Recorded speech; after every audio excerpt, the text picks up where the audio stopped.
On the frozen morning of January 1855, the residents of Callaway County, Missouri, awoke to the acrid smell of charred wood and something far worse drifting across their farmlands. What they discovered in the smoldering ruins of the Newsom barn would become one of the most horrifying and deliberately buried cases in American legal history. Inside those blackened timbers lay the calcified remains of Robert Newsom, a respected landowner whose body had been burned so completely that only his gold pocket watch and wedding ring remained identifiable. But this wasn't an accident, and it wasn't random violence. This was the culmination of 5 years of systematic brutalization that pushed a 19-year-old enslaved woman named Celia to commit an act so shocking that Missouri's courts would spend months trying to decide whether she even had the legal right to defend herself. What happened in that barn wasn't just murder. It was a reckoning that exposed the darkest contradictions at the heart of American society. A story so disturbing that local authorities buried every record they could find. Before we continue with the story of Celia and the night that changed everything, I want you to do something for me. Hit that subscribe button and let me know in the comments what state you're listening from, because this story reveals truths about American history that every corner of this country needs to hear. The events I'm about to tell you were documented in court records, newspaper clippings, and witness testimonies that survived in the Missouri State Archives, though many suspected that crucial documents mysteriously disappeared in the decades that followed. Callaway County in 1850 was a prosperous farming region along the Missouri River, where tobacco and hemp plantations stretched across rolling hills, dotted with modest farmhouses and imposing manor homes. The county sat squarely in the heart of what locals called Little Dixie, a stretch of central Missouri where Southern plantation culture had taken deep root, complete with the institution of slavery that fueled its economy. Nearly 40% of the county's population lived in bondage, working the fields and serving in the houses of families who'd migrated from Virginia, Kentucky, and Tennessee, seeking cheaper land and greater opportunity. Robert Newsom was exactly the type of man who thrived in this environment. At 60 years old, he owned a substantial farm 6 miles south of the county seat of Fulton, complete with a 2-story white farmhouse, several outbuildings, and 60 acres of prime agricultural land. Neighbors respected him as a hard-working widow-rower who'd raised 2 daughters, Virginia and Mary, after his wife's death in 1849. His farm produced enough tobacco and corn to maintain a comfortable lifestyle, and he owned 5 enslaved people who handled the bulk of the manual labor. What made Newsom different from many slaveholders wasn't his wealth. His holdings were modest by plantation standards, but his reputation for absolute control. Neighbors would later testify that his farm ran with military precision, that his enslaved workers moved with the careful efficiency of people who understood the consequences of disappointing their master. The local Methodist congregation knew him as a regular churchgoer who donated generously to missionary work, though some noted that he attended services alone, leaving his household behind on the farm. In June of 1850, Newsom made a purchase that would seal both his fate and that of a 14-year-old girl whose name would echo through Missouri's legal system for decades. At the Ordon County Courthouse, he paid $800 in gold coin for Celia, described in the bill of sale as a Negro girl of good health and breeding potential. The seller, William Grayson, had owned Celia since birth on his eastern Missouri farm, but financial difficulties forced him to liquidate his human property. Court records show that Grayson specifically marketed Celia as suitable for household work and breeding, a euphemism that carried horrifying implications in the slave markets of the antebellum South. Celia's journey from the Grayson farm to Newsom's property covered less than 50 miles, but it represented a passage into a hell that would consume the next 5 years of her life. She was a tall girl for her age, with what witnesses described as intelligent eyes and a quiet manner that suggested education beyond her station. Former enslaved people who knew her would later recall that she could read simple words and had learned basic arithmetic, skills that were not only unusual but technically illegal for enslaved people in Missouri. The Newsom farm where Celia arrived that summer was a world unto itself, isolated enough that screams wouldn't carry to neighboring properties, yet close enough to town that Robert maintained his reputation as a pillar of the community. The main house sat on a small rise looking down on slave quarters that consisted of a single log cabin with a dirt floor and no windows. Behind the house stood the barn that would later become the scene of the most shocking crime in Callaway County history, a sturdy structure built from local timber with thick walls that muffled sound and a loft where feed was stored during winter months. From the moment Celia set foot on Newsom's land, neighbors later testified something felt different about the farm's atmosphere. The other enslaved workers, Ben, a man in his 32nd, Coffee, a woman of middle age, Patty, Coffee's teenage daughter, and young Joe, barely 10 years old, moved with a tension that went beyond the usual weariness of enslaved people. When questioned years later during legal proceedings, several admitted that they'd been warned by Newsom to mind their own business regarding his treatment of the new girl. What none of them could have predicted was that this quiet 4-year-old would ultimately become the catalyst for a legal case that would expose the fundamental contradictions of American justice, forcing Missouri's courts to confront questions they'd spent decades avoiding. Could an enslaved woman legally defend herself against rape? Did property have the right to resist its owner? And what happened when the law's protection of white male authority collided with its pretense of Christian morality? The assault began on Celia's first night at the Newsom farm, and it would continue with methodical regularity for the next 5 years. What we know about those early months comes from testimony that Celia herself would later give, words so devastating that the court reporter's handwriting visibly trembled as he recorded them. According to her account, Robert Newsom made his intentions clear before she'd even unpacked her few belongings in the slave cabin. He told me I was to come to the house when he called. Celia testified, her voice barely above a whisper in the packed courtroom, said I was bought for more than fieldwork and that I'd learn what that meant soon enough. The pattern that emerged was as calculated as it was horrifying. During the day, Newsom maintained the facade of a respectable Christian farmer, working his fields, attending to business in town, and maintaining cordial relationships with his neighbors. But after dark, when his daughters had retired to their rooms, and the other enslaved workers had been warned to remain in their quarters, he would summon Celia to the main house. The physical evidence of these assaults mounted over the months and years that followed.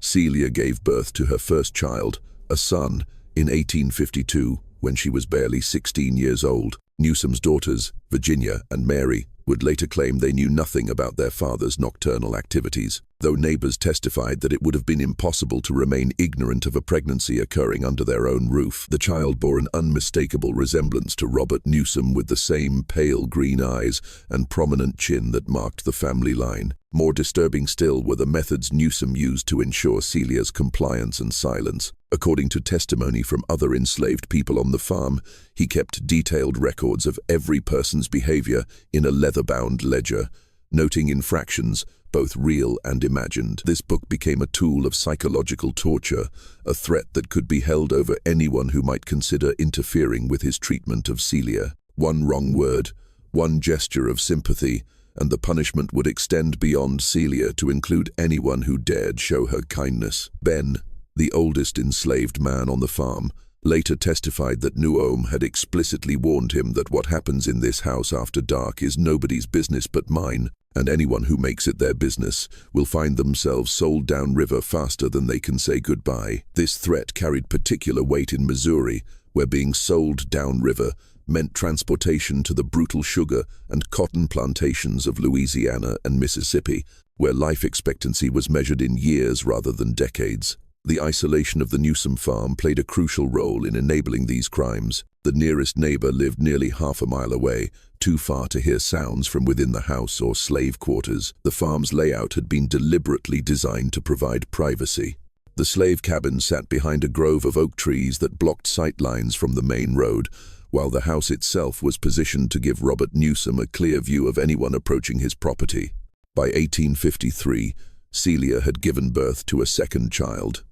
This one, a daughter who also bore her master's unmistakable features. The local Methodist minister, Reverend John Hammond, would later testify that he'd noticed Robert Newsom's particular satisfaction during this period, describing him as a man who seemed to take unusual pleasure in his domestic arrangements. When pressed for details, Hammond admitted that he'd found it strange that Newsom never spoke of seeking a new wife, despite being a relatively young widow-rower. Instead, expressing contentment with his current household situation. What made Celia's situation even more horrific was the legal framework that enabled it. Under Missouri law, enslaved people were classified as property, with no legal standing to file complaints or seek protection from abuse. More specifically, Missouri's statutes made it impossible for an enslaved woman to legally accuse a white man of rape. The very concept was considered a legal impossibility, since property could not withdraw consent from its owner. This legal reality created a perfect storm of vulnerability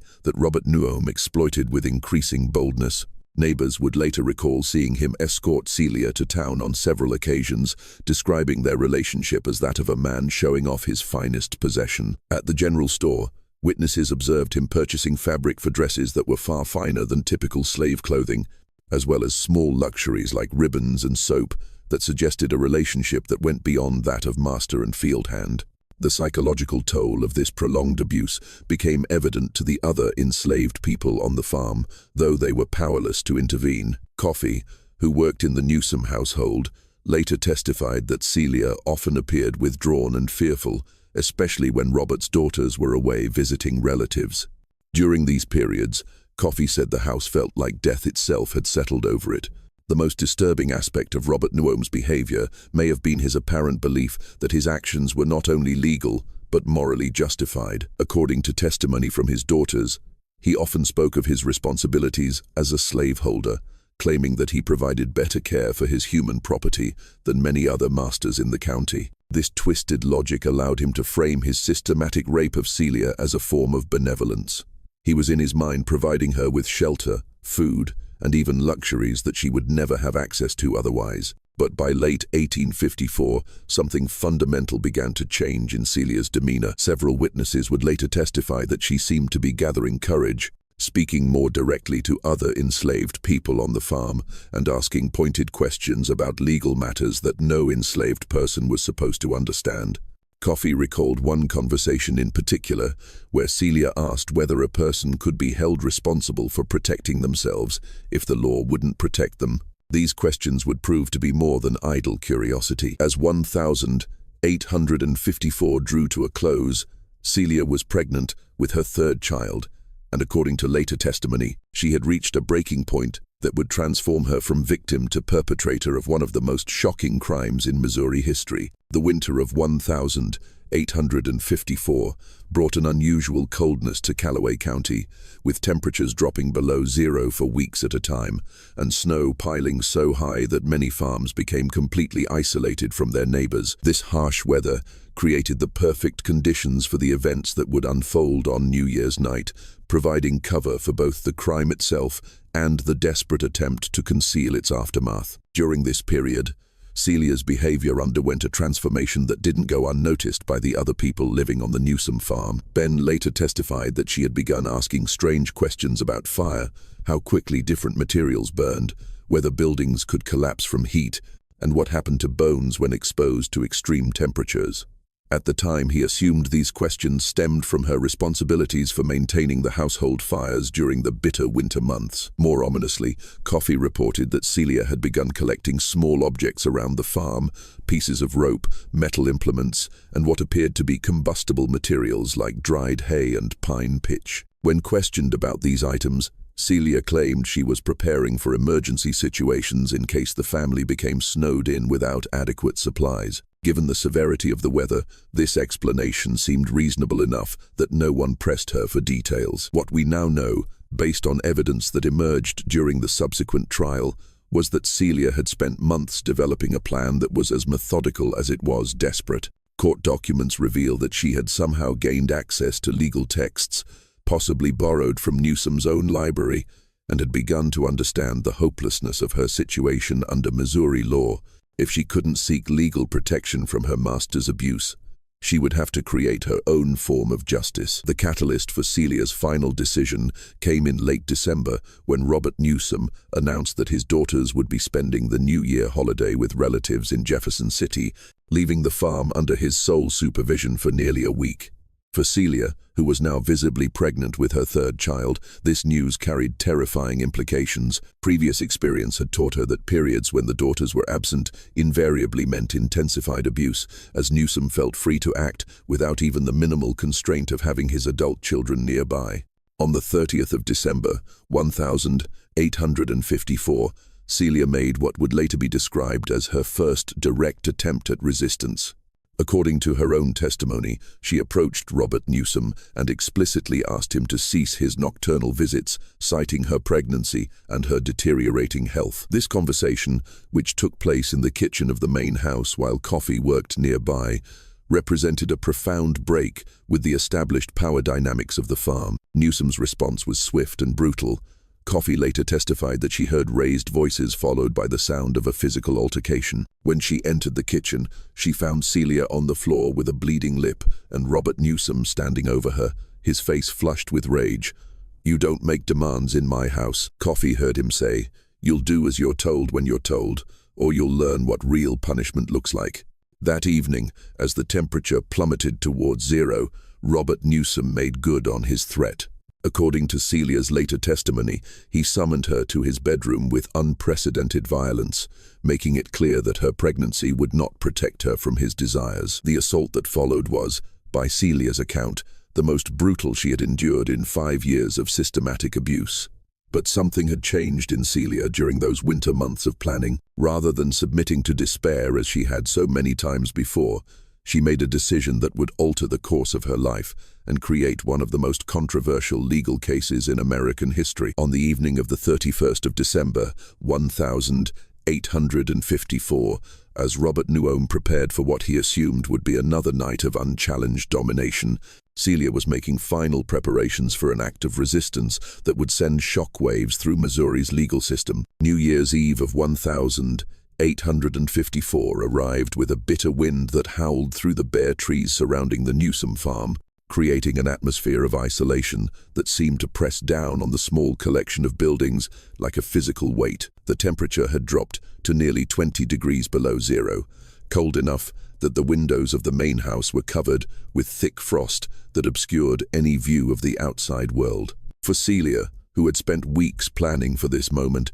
the extreme weather provided both opportunity and cover for what she was about to attempt. During the day, Robert Newsom had followed his usual routine, tending to the livestock and checking on his stored tobacco crop, but his mood was notably agitated. Ben later testified that the master had been drinking more than usual, not enough to incapacitate him, but sufficient to make his temper even more unpredictable than normal. Coffee observed that he kept checking the road for signs that his daughters might return early from their New Year's visit to Jefferson City, though the heavy snow made travel virtually impossible. As evening approached, Newsom's attention increasingly focused on Celia, who was performing her regular household duties with what appeared to be unusual calm. What he didn't notice, but what Coffee would later remember with chilling clarity, was that Celia had spent the afternoon making subtle preparations throughout the house and barn. She had repositioned certain pieces of firewood near the main hearth, adjusted the placement of oil lamps in ways that seemed insignificant,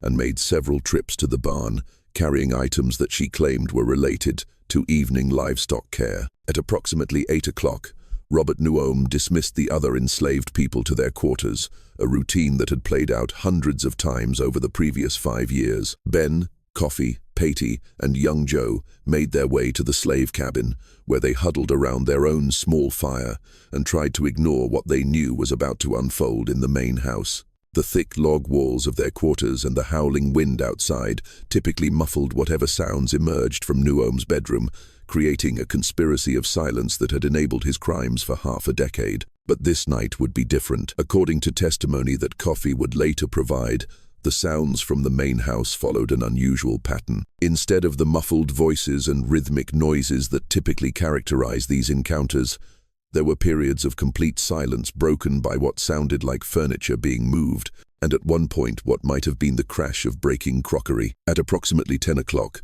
Coffee testified she heard Robert Newsom's voice raised in what sounded like surprise rather than anger, a tone she had never heard from him during his nighttime sessions with Celia. This was followed by a period of silence that stretched for nearly an hour, long enough that Coffee began to wonder whether something had gone wrong. The absence of sound was more disturbing than the usual noises of abuse, suggesting that whatever was happening in the main house had departed from its horrible routine. What we know about the events inside the Newsom house during those crucial hours comes primarily from Celia's own testimony, delivered months later in a packed Callaway County courtroom. According to her account, Robert Newsom had summoned her to his bedroom as expected, but she had come prepared for something other than submission. "I told him I couldn't bear it anymore," Celia testified, her voice steady despite the gravity of her words.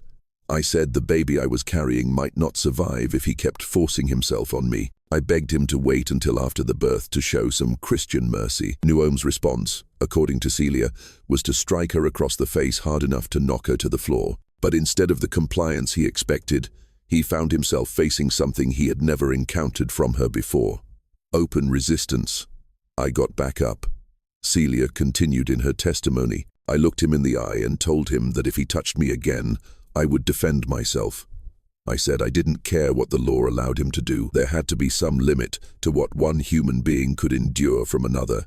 What happened next would become the central focus of one of the most controversial trials in Missouri history." According to Celia's account, Robert Newom responded to her defiance with a violence that surpassed even his usual brutality. He grabbed her by the throat and began to choke her, telling her that she would submit or he would kill her, and claim that she had died from complications of pregnancy. But Celia had prepared for this possibility. During her months of planning, she had concealed a heavy iron poker near the bedroom fireplace, positioning it so that it would be within reach if the situation became desperate. As Newom's hands tightened around her throat and her vision began to dim, she managed to grasp the poker and strike him across the temple with enough force to knock him unconscious. The sound of Robert Newsom's body hitting the floor was, Celia later testified, unlike anything she had ever heard. A combination of the impact itself and the sudden absence of the heavy breathing and muttered threats that had terrorized her for 5 years. For several minutes, she stood over his motionless form, waiting to see whether he would regain consciousness and resume his attack. When it became clear that Newsom was dead, his skull fractured from the force of the blow, his eyes staring sightlessly at the ceiling, Celia found herself facing a new and equally terrifying reality. She had killed a white man in Missouri, a crime that would result in her immediate execution regardless of the circumstances that had led to it. Even if she could somehow prove that she had acted in self-defense, the legal system offered no protection for an enslaved person who killed their master. What happened next reveals the desperate intelligence that had enabled Celia to survive 5 years of systematic abuse. Rather than panicking or attempting to flee, both of which would have been futile in the middle of a Missouri winter, she began to methodically execute a plan that she had apparently been developing for weeks. The next phase of Celia's plan required a level of physical and emotional strength that seems almost superhuman given her condition. 6 months pregnant, injured from the struggle with Newom, and working alone in sub-zero temperatures. Yet, the evidence that emerged during her trial suggests that she executed each step with methodical precision, as if she had rehearsed these actions dozens of times in her mind. First, she needed to move Robert Newsom's body from his bedroom to a location where she could dispose of it completely. This task alone would have challenged a healthy man, much less a pregnant woman. But Celia had apparently anticipated this difficulty. Using bed sheets and rope that she had strategically positioned earlier in the evening, she managed to wrap Newom's corpse and drag it down the stairs and out of the house toward the barn. The barn itself had been prepared for what was to come. During her afternoon trips, Celia had rearranged the stored hay and firewood to create what was essentially a funeral pea, though she would never use that term in her later testimony. She had also gathered additional combustible materials, pine pitch, dried corn stalks, and even some of the fine fabric that Newsom had purchased for her dresses. Anything that would burn hot and fast enough to consume evidence completely. Coffey's testimony provides the only witness account of the next few hours, though her view was limited to what she could observe from the slave quarters. She reported seeing unusual flickering lights in the barn sometime after midnight, far brighter and more active than the typical glow of a single lantern. More disturbing was the smell that began to drift across the farm around 2 the morning, not just wood smoke, but something organic and terrible that made her stomach turn. It smelled like when we butchered hogs in the fall, Coffey testified, but different somehow, sweeter and more sickening. The fire that Celia set in the barn burned with an intensity that was visible even through the thick frost on the slave quarters windows. But this wasn't a random blaze.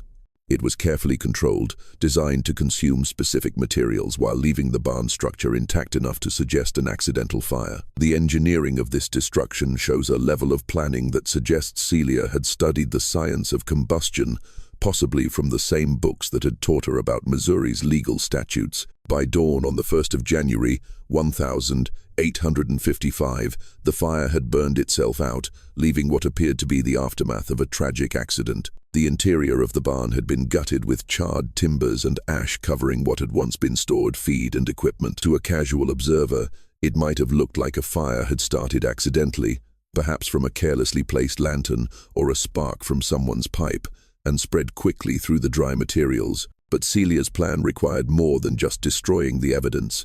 She also needed to create a plausible explanation for Robert Newsom's absence. When the other enslaved people emerged from their quarters on New Year's morning, they found her in the kitchen of the main house preparing breakfast as if it were any other day.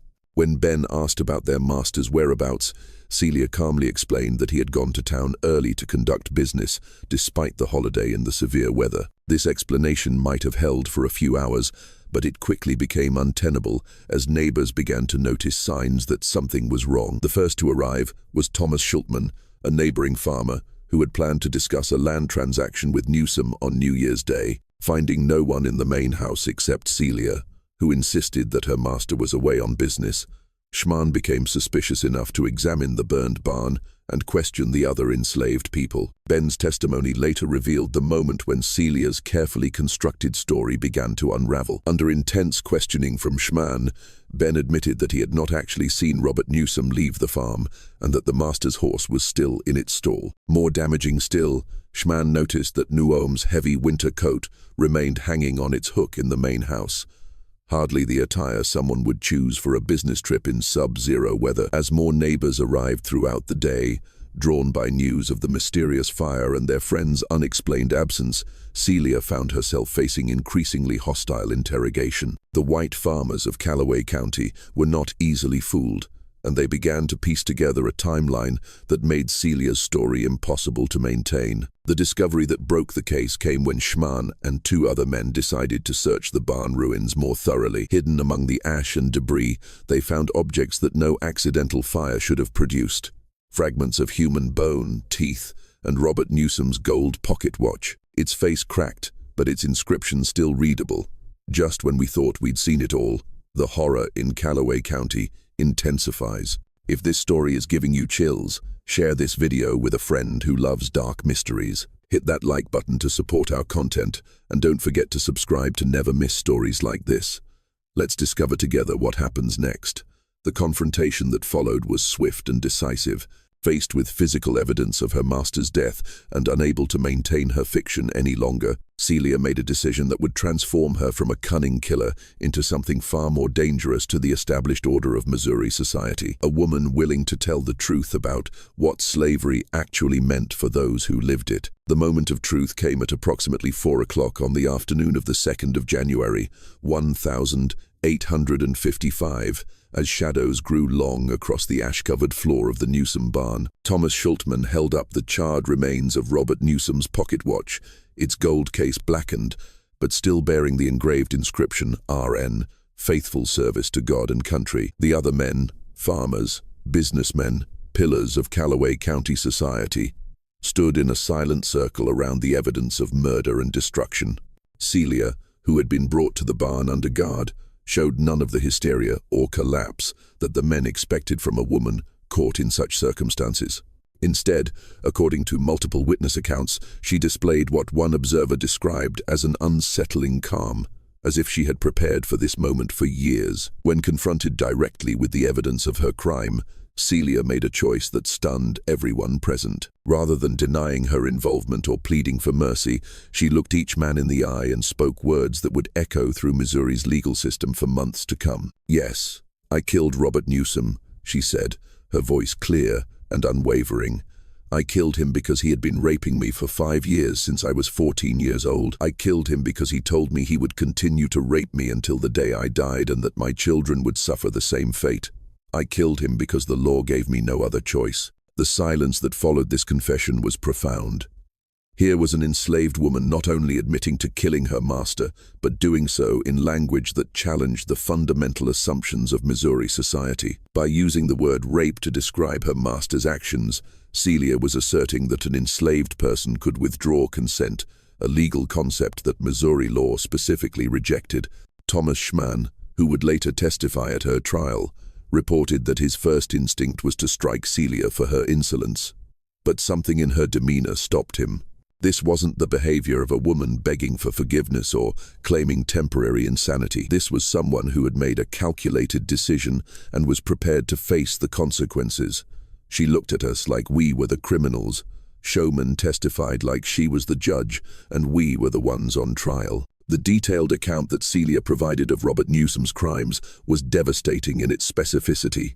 She described not only the systematic sexual abuse that had produced 2 children, but also the psychological torture that Newsom had used to ensure her compliance. She spoke of threats against the other enslaved people, of punishment that would extend to anyone who tried to help her, of a system designed to make resistance impossible. What made her testimony even more disturbing was the clinical precision with which she described the murder itself. She explained how she had studied Newsom's routines for months, learning when he was most vulnerable and how to position herself for maximum advantage. She detailed the construction of the funeral pea, the temperature required to completely consume human remains, and the careful arrangement of evidence to suggest an accidental fire.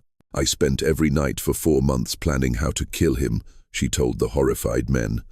I studied his books to learn about law, about fire, about what it would take to make him disappear completely. I wanted him to burn the way he made me burn inside. More damaging still, she provided details about Newsom's behavior that only someone with intimate knowledge could have known. The location of scars on his body, his habits and mannerisms, in conversations that had taken place behind closed doors. She described how he would force her to address him as master even during the most intimate violations, how he would quote scripture while assaulting her, and how he had begun planning to abuse her infant daughter once the child was old enough. But the most shocking aspect of Celia's confession wasn't what she revealed about Robert Newsom's crimes. It was her articulation of the legal philosophy that had driven her to murder. During her months of secret study, she had somehow gained an understanding of legal principles that challenged Missouri's slave codes at their foundation. If I am property, she told her captors, then I cannot be held responsible for crimes against my owner because property cannot commit crimes. But if I can be held responsible for murder, then I must be a person with the right to defend myself. You cannot have it both ways. This logic was so dangerous to the established order that several of the men present reportedly urged immediate lynching rather than allowing Celia to repeat these arguments in a courtroom. The idea that an enslaved person could use legal reasoning to challenge the system that enslaved them was more threatening than simple violence. It suggested that the entire structure of Missouri society might be built on contradictions that could not withstand scrutiny. The moment that truly broke the composure of her captives came when Celia began to describe the network of people who had helped her. She spoke of free blacks in Jefferson City who had smuggled her legal documents, of a sympathetic clerk in the courthouse who had allowed her access to law books, and most shockingly, of several prominent white citizens who had known about Newsom's crimes and chosen to remain silent. Judge Marshall knew, she said, naming a respected local magistrate. He saw the bruises on my arms when I accompanied my master to town. Reverend Hammond knew. He saw my children and couldn't help but notice who they resembled. Dr. Breenidge knew when he treated my broken ribs last spring. They all knew. And they all decided that Robert Newsom's reputation mattered more than my suffering. The decision to pursue a legal trial rather than extrajudicial execution was ultimately made by Judge William Hall, who had been summoned to the scene as word of the crime spread throughout the county. Hall, a Virginia-born jurist with deep roots in Missouri's slaveholding community, recognized that Celia's case posed questions that the legal system would eventually have to confront. Better to address them in a controlled courtroom setting than to allow them to fester in the community's collective conscience. But even as preparations began for what would become one of the most controversial trials in Missouri history, another layer of the mystery began to unfold. During the search of the Newsom property, investigators discovered evidence that Celia's education and legal knowledge hadn't emerged from nowhere. Hidden in the slave quarters, they found books, newspapers, and legal documents that no enslaved person should have possessed, materials that suggested a network of support that extended far beyond the isolated farm. More disturbing still was the discovery of detailed journals in Celia's handwriting, documenting not only her own abuse, but that of other enslaved women throughout Callaway County. The journals contained names, dates, and specific incidents that painted a picture of systematic sexual violence that extended far beyond the Newsom farm. Several prominent families were implicated, creating the possibility that Celia's case might expose a web of crimes that the community's leadership had worked for decades to conceal. The question of how an enslaved woman in rural Missouri had gained access to legal texts, learned to read complex arguments, and developed the intellectual framework for her resistance opened new avenues of investigation that would prove almost as controversial as the murder itself. Who had been helping Celia? How extensive was this network of support? And what other enslaved people in Missouri might be receiving similar education and inspiration? As Celia was transported to the Callaway County Jail to await trial, these questions hung over the community like smoke from the burned barn. The physical crime had been solved, but the intellectual and moral challenges it represented were just beginning to unfold. The trial of Celia began on the 9th of October, 1,855 in Callaway County Courthouse, packed with spectators who had traveled from across Missouri to witness what newspapers described as the most significant legal proceeding in our state's history. The case had already generated intense controversy throughout the region, with abolitionist newspapers in the North hailing Celia as a symbol of resistance, while pro-slavery publications in the South denounced the proceedings as a dangerous precedent that threatened the entire institution. Judge William Hall, presiding over the case, faced legal questions that had never been directly addressed by Missouri courts. Could an enslaved person claim self-defense against their master? Did the state's laws protecting women from sexual assault apply to enslaved women?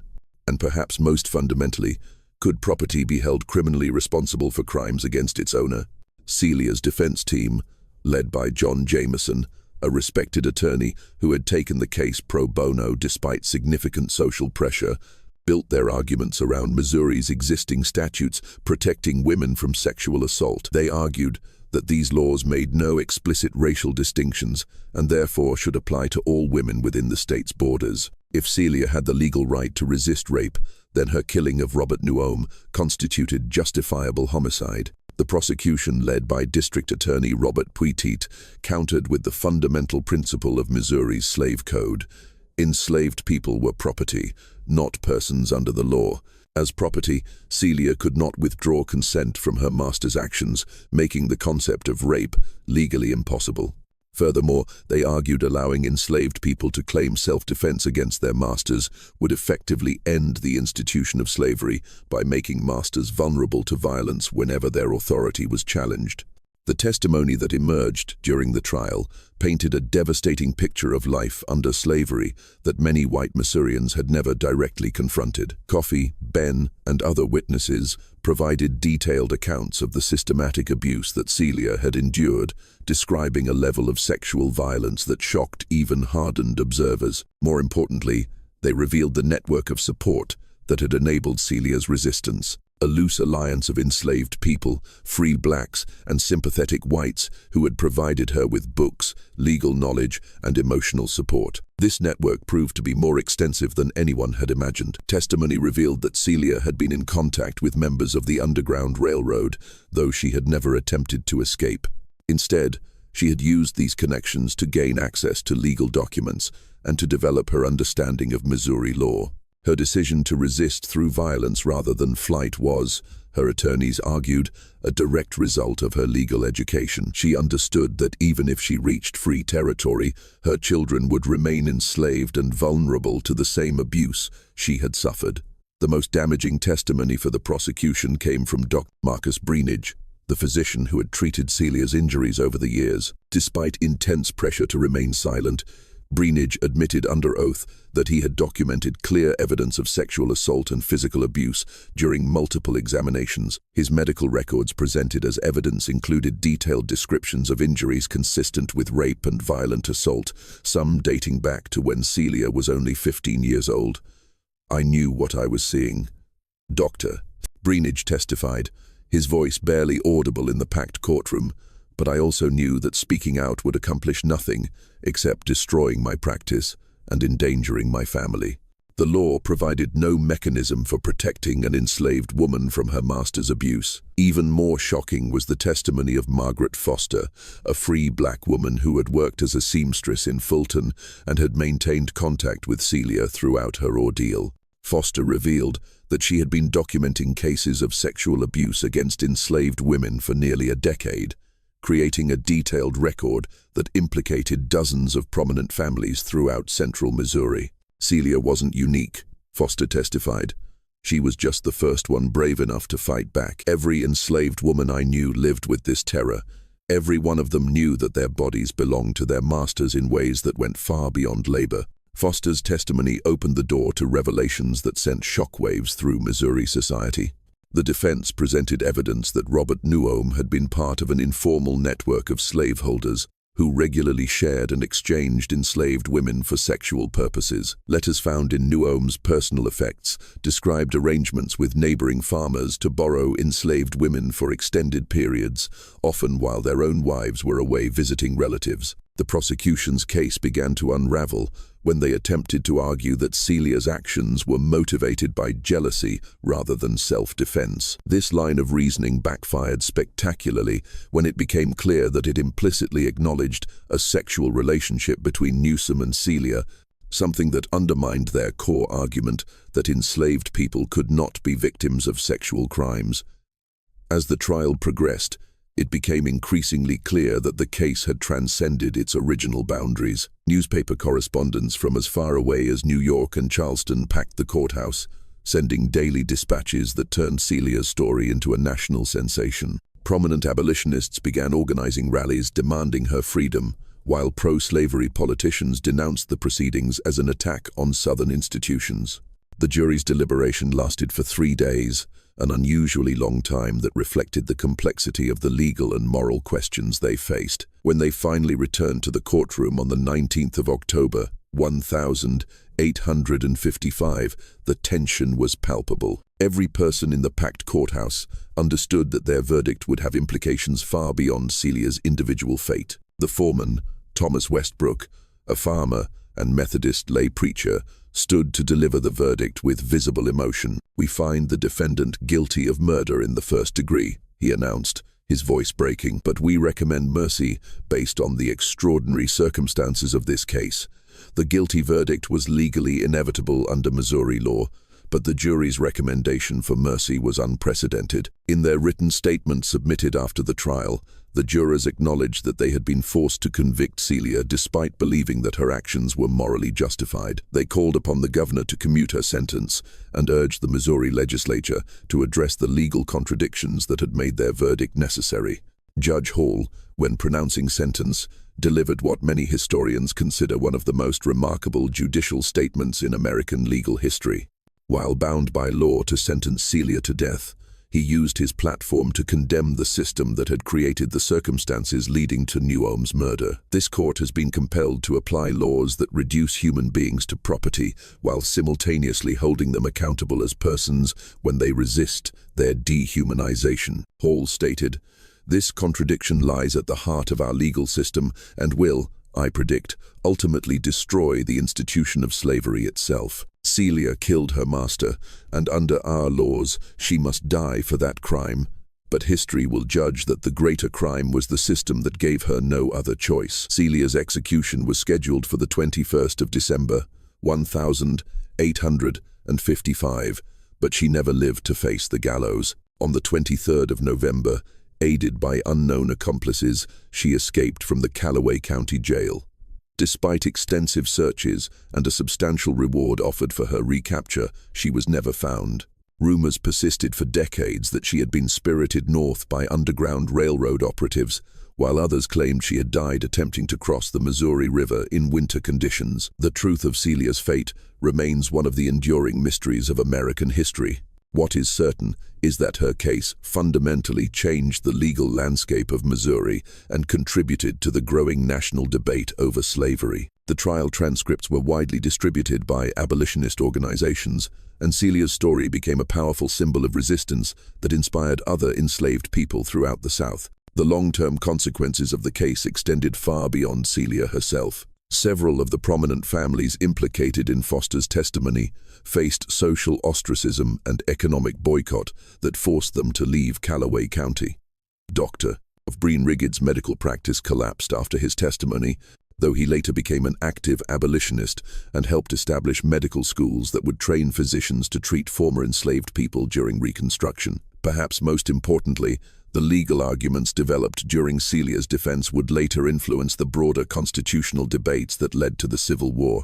The contradiction that Judge Hall identified between treating enslaved people as property while holding them criminally responsible as persons became a central theme in abolitionist literature and legal challenges to slavery throughout the Papal Life.